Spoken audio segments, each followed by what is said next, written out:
ஓம் ஸ்ரீ கருப்பண்ணசாமியே போற்றி போற்றி போற்றி. என் அன்பு குழந்தையே, உன்னுடைய கஷ்டங்களுக்கெல்லாம் காரணமான ஒருவரை இந்த அப்பன் கண்டுபிடித்து விட்டேன்.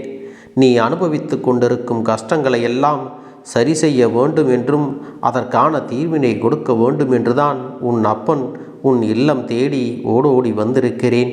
என் செல்லமே, உன்னுடைய கஷ்டங்கள் அனைத்தும் திரும்பி திரும்பி உன்னையே சுற்றி சுற்றி வந்து கொண்டிருக்கிறது அல்லவா? அதற்கு காரணம் நான் சொல்லக்கூடிய ஒருவர்தான். இவர் யார் என்ற உண்மையை நீ தெரிந்து கொண்டால் உன் வாழ்க்கையில் இனி கஷ்டம் என்பதே இருக்காது. என் தங்கமே, இன்று நிச்சயமாக அதை தெரிந்து கொள்ள வேண்டிய கட்டாயத்தில் நீ இருந்து கொண்டிருக்கிறாய். உன் வாழ்க்கையில் நடக்கின்ற அத்தனை சூழ்ச்சிகளிலிருந்தும் தாங்கிக் கொள்ள முடியாமல் நீ வேதனையில் தவித்து கொண்டிருக்கிறாய் அல்லவா? அதனால்தான் உன் அப்பன் இன்று அதனை நீ உணர்ந்தே தீர வேண்டும் என்ற காரணத்திற்காகத்தான் உன்னிடத்தில் ஒரு விஷயத்தை சொல்ல வேண்டும் என்று வந்திருக்கின்றேன். என் அன்பு குழந்தையே, தன்னை நல்லவராக காட்டிக்கொள்ள மற்றவர்கள் எப்போதுமே உன்னிடத்தில் நடித்து கொண்டுதான் இருக்கிறார்கள். ஒருவரை பற்றி புறம் சொல்லி பேசுவதிலும் அவப்பெயரை ஏற்படுத்தி விடுவதிலும் உன்னை சுற்றி இருப்பவர்களுக்கெல்லாம் பொழுதுபோக்காக இருக்கிறது. இப்படிப்பட்ட மனிதர்கள் எல்லாம் நீண்ட நாட்கள் நல்லவர்கள் வேடத்தில் உன்னை சுற்றி வர முடியாது என்பதை நீ புரிந்து கொள். யாராக இருந்தாலும் உண்மை ஒரு நாள் வெளியில் வந்துதான் தீர வேண்டும் அல்லவா? என் தங்கமே, ஒருவரை காயப்படுத்திவிட்டு இன்னொருவர் நல்லவராக இருக்க வேண்டும் என்று சொன்னால் இங்கு கடவுள் என்று ஒருவர் எதற்காக இருக்கின்றார்கள்? தெய்வம் என்ற ஒன்று இருப்பதையெல்லாம் மறந்துவிட்டுத்தானே இவர்கள் இது போன்ற செயல்களை எல்லாம் செய்து கொண்டு ஆடாத ஆட்டமெல்லாம் ஆடிக்கொண்டிருக்கிறார்கள். அப்படி இருப்பவர்களுக்கு கிடைக்க வேண்டியது நிச்சயம் விரைவிலே கிடைக்கத்தான் போகிறது என்பதை நீ உணர்ந்து கொள்ளப் போகிறாய்.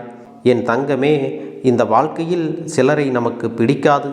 இருந்தாலும் அவர்களை எல்லாம் விட்டு நாம் விலகிச் செல்ல முடியாது அல்லவா?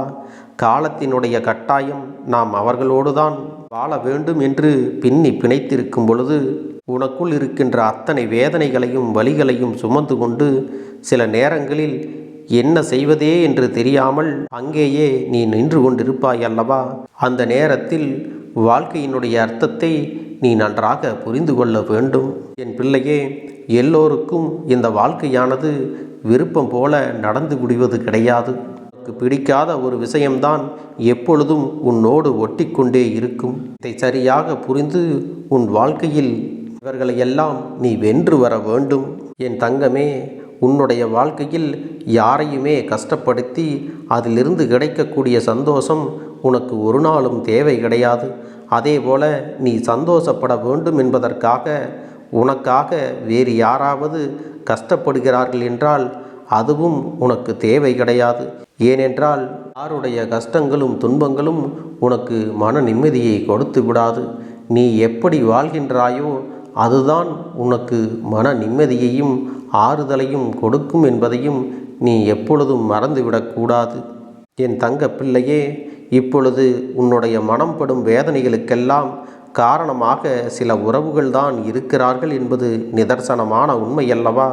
உன்னுடைய ஒவ்வொரு காயங்களுக்கு பின்னால் நீ அவர்களுக்கு கொடுத்த இடம்தான் காரணம் என்பதை முதலில் புரிந்து கொள். என் அன்பு பிள்ளையே, இந்த அப்பன் சொன்ன விஷயங்கள் எல்லாம் சரியாக இருக்கிறதா?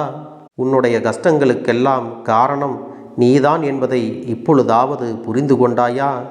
என் அன்பு பிள்ளையே, தேவையில்லாத எண்ணங்களை தூக்கி சுமப்பதும் தேவையில்லாத நபர்களின் பேச்சுக்களை எல்லாம் மனதில் எடுத்துக்கொள்வதும் மிக பெரிய தவறு அல்லவா? என் பிள்ளையே, யார் வேண்டுமானாலும் என்ன வேண்டுமானாலும் செய்துவிட்டு போகட்டும். உன்னிடத்திலிருந்து அவர்களுக்கு யோசிக்க தெரியாது. அவர்கள் சுயநலமாக யோசிப்பவர்கள். நல்ல எண்ணங்கள் எல்லாம் அவர்களுக்கு இல்லை. அப்படி இருக்கக்கூடிய சூழ்நிலையில் அவர்களின் வார்த்தைகளுக்கெல்லாம் நீ ஒரு நாளும் உன்னுடைய மனதில் இடம் கொடுக்க வேண்டிய அவசியம் இல்லை. என் தங்கமே, நீ செய்து கொண்டிருக்கும் செயலை யாராவது ஒருவர் குறை சொல்லிக் கொண்டே இருக்கிறார்கள் என்றால் அது உனக்கு நல்லது செய்வதற்காக அல்ல, உன்னை வேண்டுமென்றே காயப்படுத்த வேண்டும் என்பதற்காகவும் தான் பெரியவர் என்று காட்டிக்கொள்வதற்காகவும் தன்னுடைய அதிகாரத்தை உன் மீது செலுத்துவதற்காகவும் தான் என்பதை நீ புரிந்து கொள். யார் ஒருவர் நல்லவர்களாக இருக்கிறார்களோ அவர்களுக்கு எப்போதும் அடுத்தவர்களின் குறைகள் எல்லாம் பெரிதாக கண்களுக்கு தெரியாது. இன்னொருவரை குறை சொல்ல வேண்டும், இன்னொருவரை தாழ்த்தி பேச வேண்டும் என்று நினைப்பவர்களுக்குத்தான் ஒருவர் செய்யக்கூடிய நல்ல விஷயங்கள் கூட தவறுகளாக தெரியும். என் பிள்ளையே, ஒருவர் இன்னொருவரை குறை சொல்வதற்கு முன் சற்று சிந்திக்க வேண்டும். நம்மையும் மற்றவர்கள் இதுபோன்று தானே குறை சொல்வார்கள் என்று யோசித்து பார்க்க வேண்டும். என் அன்பு பிள்ளையே, உன் மீது ஒருவருக்கு உண்மையாகவே நம்பிக்கையும் அன்பும் இருக்கிறது என்றால் அவர்கள் எப்போதும் உனக்கு உறுதுணையாகத்தான் நிற்பார்கள். உன்னுடைய வாழ்க்கையில் நீ முன்னேற்றத்தை கண்டுவிடக்கூடாது என்று நினைக்க மாட்டார்கள். அப்படி அவர்கள் நினைக்கிறார்கள் என்றால் வேண்டுமென்றே உனக்கு வேதனைகளையும் சோதனைகளையும் கொடுத்து கொண்டுதான் இருப்பார்கள் என்பதை நீ புரிந்து கொண்டால் போதும். என் தங்கமே, வாழ்க்கையில் பாசம் என்னும் எண்ணத்திற்கு முதலில் நீ அதிக முக்கியத்துவம் கொடு. ஆனால் அந்த பாசம் உண்மையானதாக இருக்க வேண்டும் என்பதை நீ மறந்து விடாதே. நீ அப்படி போலியான பாசங்களுக்கெல்லாம் உன்னிடத்தில் அதிக முக்கியத்துவம் கொடுத்தால் ஒரு காலகட்டத்தில் உன் வாழ்க்கையையும் உன்னையும் சேர்த்து இழந்து விடுவாய். இந்த அனுபவம் இதற்கு முன்பு உன் வாழ்க்கையில் கிடைத்திருக்க வேண்டும். அப்படி உனக்கு இந்த அனுபவம் கிடைக்கவில்லை என்றால் இனிமேலாவது இது போன்ற விஷயங்களில் நீ சற்று கவனமாக இருக்க வேண்டும். என் தங்கமே, உன்னுடைய உடல் நலனை எப்போதும் ஆரோக்கியமாக பார்த்து கொள்ள வேண்டும். மற்றவர்களுக்காக உன்னுடைய உடலை நீ கெடுத்து கொள்ளாதே.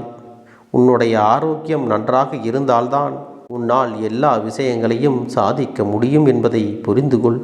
அது மட்டுமல்ல என் அன்பு பிள்ளையே, இந்த வாழ்க்கையில் நீ எப்பொழுதுமே புரிந்து கொள்ள வேண்டிய ஒரு விஷயம் இருக்கிறது. நீ தெரிந்து கொள்ள வேண்டிய அந்த வார்த்தை என்ன தெரியுமா? உன்னை யார் வேண்டுமானாலும் இந்த வாழ்க்கையில் ஒதுக்கலாம்.